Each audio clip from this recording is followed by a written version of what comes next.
प्रियंका गांधी वाड्रा क्या कुछ कह रहे हैं? संग्राम ने आगे कैसे बढ़ाया, क्योंकि ये जो संग्राम था, ये जो लड़ाई थी हमारी आज़ादी के लिए, एक बेहद लोकतांत्रिक लड़ाई थी। इसमें देश के किसान, देश के जवान, देश के मजदूर, देश के अधिवक्ता, देश के बुद्धिजीवी, चाहे किसी भी जाति के हो, चाहे किसी भी धर्म के हों, चाहे किसी भी भाषा को बोलते हों, सब इस स्वतंत्रता संग्राम में शामिल हुए। सब ने हमारे देश की आज़ादी की लड़ाई लड़ी।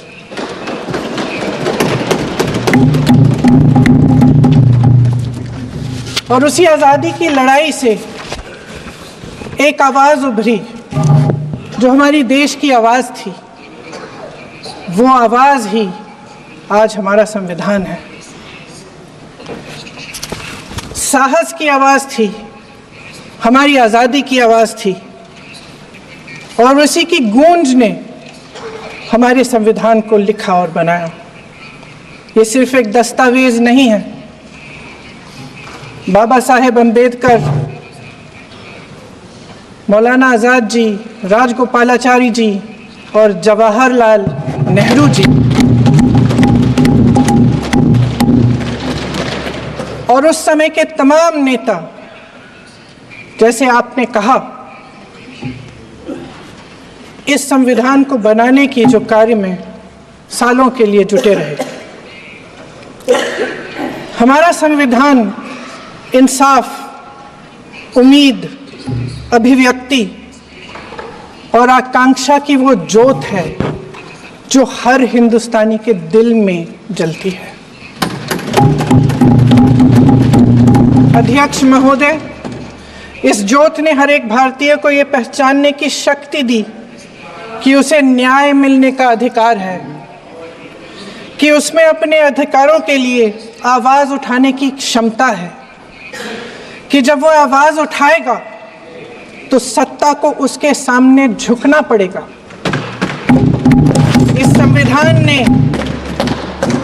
हर एक देशवासी को ये अधिकार दिया कि वो सरकार बना भी सकता है और सरकार बदल भी सकता है।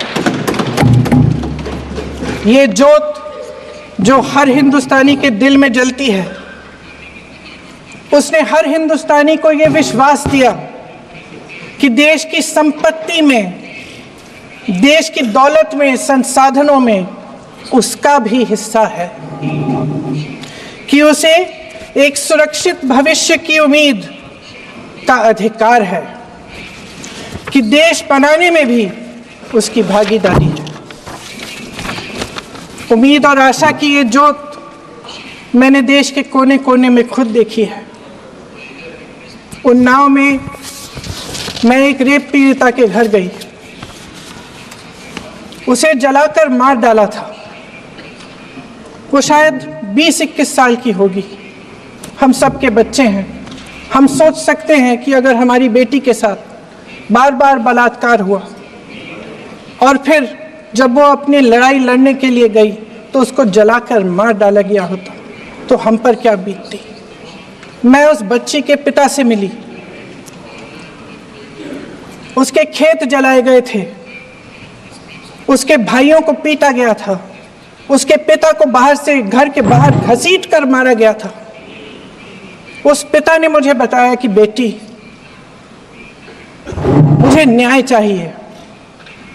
मेरी बेटी अपने एफआईआर को दर्ज करने के लिए जब जिले में गई तो उसको मना किया गया। अगले जिले में जाना पड़ा उसे। वो रोज सुबह 6 बजे उठकर तैयार होकर अकेली अपने मुकदमे को लड़ने के लिए अगले जिले में ट्रेन से जाती थी। उसके पिता ने मुझे कहा कि मैंने उससे कहा, बेटी अकेले मत जाओ, छोड़ दो ये लड़ाई। लेकिन उसकी बेटी ने उसको जवाब दिया कि नहीं पिताजी, मैं अकेली जाऊंगी, मैं लड़ूंगी, ये मेरी लड़ाई है, मैं इसको लड़ूंगी। ये लड़ने की क्षमता, ये हिम्मत उस लड़की को और करोड़ों भारत की नारियों को हमारे संविधान ने दी। आगरा में मैं अरुण वाल्मीकि के घर गई। अरुण वाल्मीकि पुलिस स्टेशन में काम करता था, सफाई का काम करता था। आप सोच सकते हैं हमारी तरह उसका भी परिवार था, नई नई शादी हुई थी, 2-3 महीनों का बच्चा था। पुलिस स्टेशन में चोरी हो गई, चोरी का इल्ज़ाम उस पर लगाया गया, उसके पूरे परिवार को उठाकर पुलिस स्टेशन में ले गए। आप हंस रहे हैं लेकिन ये गंभीर बात है, गंभीर बात। शर्म करो, शर्म। अरुण वाल्मीकि को पीट पीट के मार डाला, उसकी बीवी को पीटा, उसके पिता के नाखून निकाले, उसके पूरे परिवार को पीटा गया।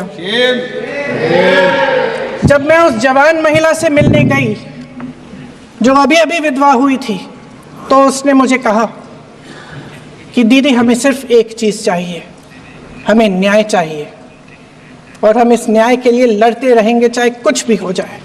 ये हिम्मत उस महिला को हमारे संविधान ने दी।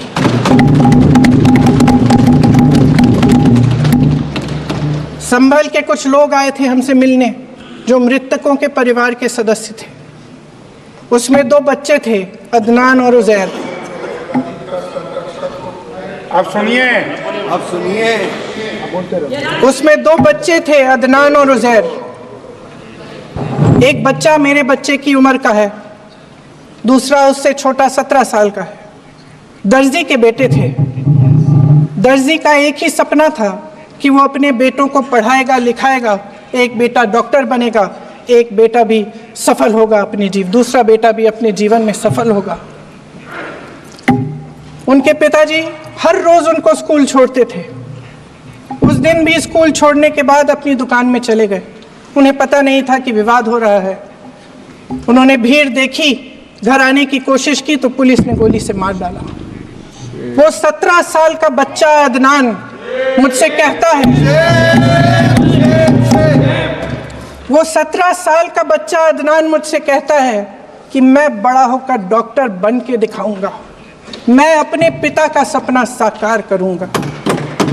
ये सपना, ये आशा उसके दिल में हमारे संविधान ने डाली।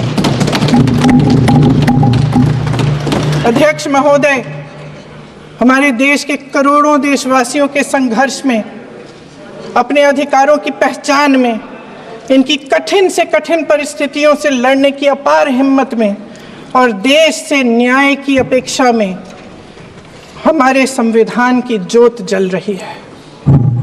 मैंने हमारे संविधान की ज्योत को जलते हुए देखा है और इसके साथ साथ ये भी समझा है कि हमारा संविधान एक सुरक्षा कवच है, एक ऐसा सुरक्षा कवच है जो देशवासियों को सुरक्षित रखता है, न्याय का कवच है, एकता का कवच है और अभिव्यक्ति की आज़ादी का कवच है।